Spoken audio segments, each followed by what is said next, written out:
Okay, so let's start with the empty Jupyter notebook, the one that we see here. Okay, and what we need to do is just go in and import pandas as PD. Okay, hit Control Enter, and now we have successfully imported pandas. The next step that we want to do is we have a file called weatherdata.csv, so we want to import that into pandas. So the way to do that is you create a data frame. The standard is df for data frame, and then you do a pd read underscore csv.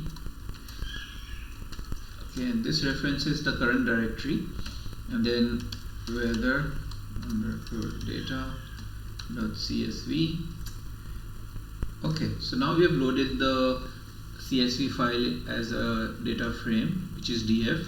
So you can write df and just print it out, and then you could also do a df.head, and it shows you the top 5 rows, and then you could do a df.tail, which shows you the bottom 5 rows, right? So that's how that works. And so now that you have loaded the data frame, you want to do some more analysis or just get a feel about what kind of data you're working with. So generally what you would do is, you could print the length of your rows. So you want to know how many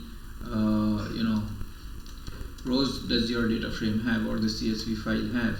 So you could always do this and then get the number of rows, and then you could also go in and do columns, which is the number of columns that you have.